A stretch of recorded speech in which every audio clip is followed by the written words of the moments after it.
Have you ever felt? Are you listening? Damn. Good afternoon, or morning, or evening.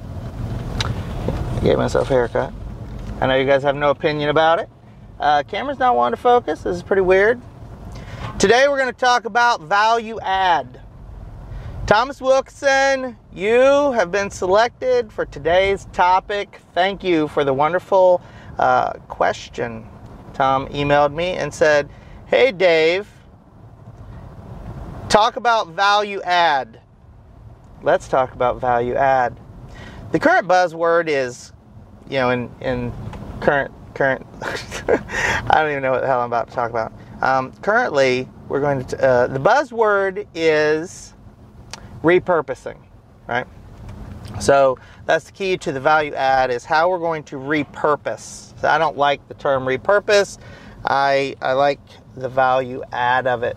And or what we do is bundling. That's what I like. I'm going to put my blockers on to reflect all of the, oh my gosh, I haven't worn them in a day or so.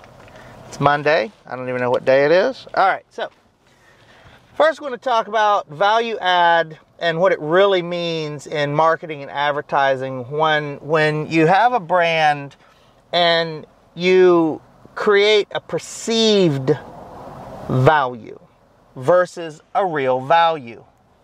So that's really what we're going to cover. I'm all over the place today.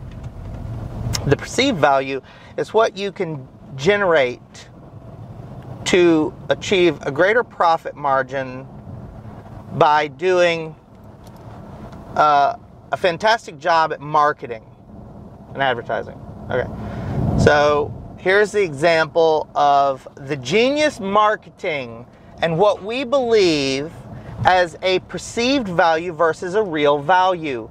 Ready for it? Girl Scout cookies. Who doesn't love Girl Scout cookies, right? And, you get to get them one time a year. You order boxes and cases of them, and they're delicious, and you pay 4 or 5 times the value. And the reason I say you pay 4 or 5 times the value, because is it possible to get Girl Scout cookies when Girl Scouts aren't selling them? Well, it is impossible. Is there another product that are Girl Scout cookies? Yes, there is. That's right. Keebler is the baker for Girl Scout cookies, and Keebler has a division, a baking division called I have no idea. I think it's like Little Brownies or something. I don't know. Like I read this once long ago, and I'm sorry I didn't refresh my memory on this subject. But the example here is to take a product and increase the value through perception, through a brilliant marketing tactic. So we could go, and we love Thin Mints. Everybody loves Thin Mints. Thin Mints. So the actual cookie that is the foundation, and I say because there is a slight difference, but it is the same cookie made by the same company, is called a grasshopper.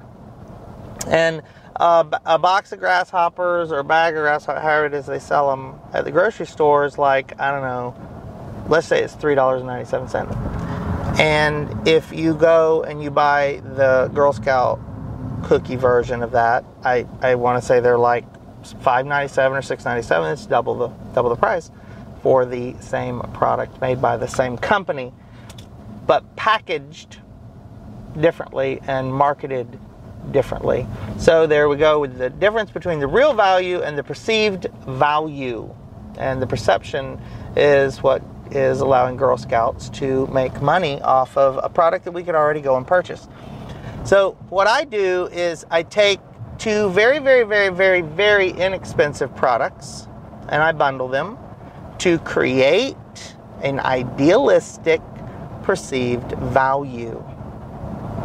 Right? Now, like always, I don't really get into the specifics of it because if I get into the specifics of it and I say, gosh, you want to talk about an amazing bundle, would be to take this brand X and this brand, and you put them together, and it creates this amazing combo. Then 50,000 of our closest friends will go and do the same thing, and poof. So a lot of this is to take what I'm explaining and apply it to everything around you and go, wow, that suddenly makes sense. So there's two dynamics. One is, can we put two things together to create a bundle or a new package, to create a new perceived value?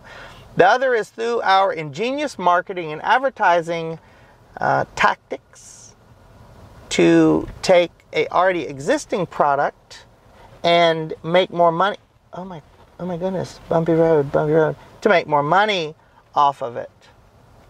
So could you take something that's already out there, and just simply because you are a marketing genius, be able to slap a new name on it, right? So right now, a big buzz is anything made in America. So if you took a product and you slapped the made on America because you consider it made in America, because you touched it, you handled it, you hugged it, you kissed it, you loved on it, you're like, oh, it's made in America. Hello world. And suddenly you can make money off of it because you've touched it, repackaged it, right?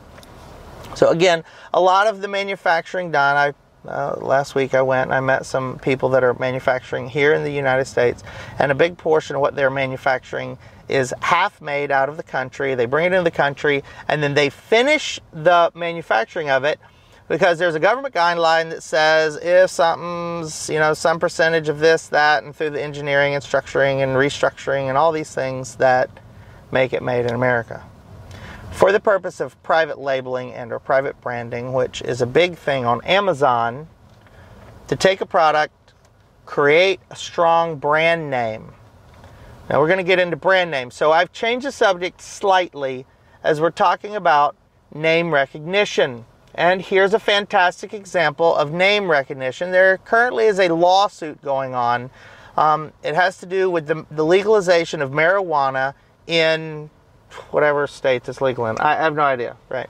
So a woman started a company and she called it Marijuanaville,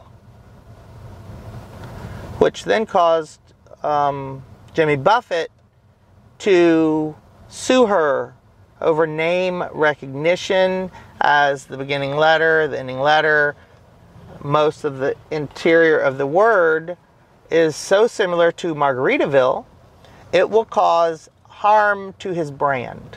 So now, don't go out and jump on name recognition and start trying to call stuff, Toys R Us, Babies R Us, Kids R Us, something. We can't do that. So we have to be careful. Brand recognition is very, very, very strong. Brand recognition is very strong. So let me be clear. And then name recognition, to piggyback or follow in behind someone, is completely ethical. I always say we're going to do good business.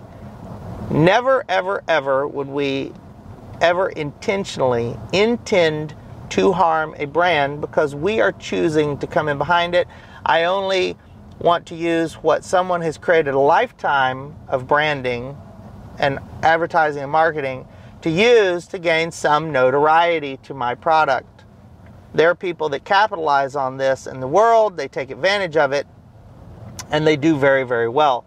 So in the world of value add, perceived value versus the real value, and is the perceived value created through adjoining multiple items into a new bundle, repurposing, and or creating perceived value over using someone else's name recognition. None of these things are easy to do, and I have attempted my best to answer Tom's question. And I hope I've given everyone a little insight into what it actually takes. And so to understand the differences, what we are all here to do is to make more money. And that's what we want. And we want to do it by doing good business, or as ethically as possible. That's what we want to do. I'm a little tired today. I've had a wonderful day, and I'm in vacation mode. I got to be honest. I'm always in vacation mode. Every day is a vacation. My life is a vacation. And I have to fit in time to work all day, every day. Figure that one out.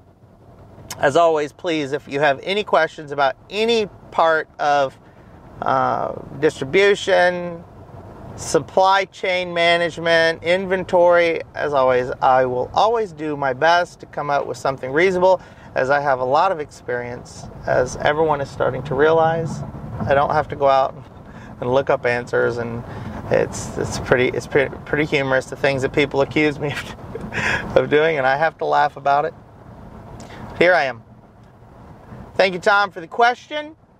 Please feel free to send any other questions on over. I'm Dave. This was Drive Time. I'll see you soon.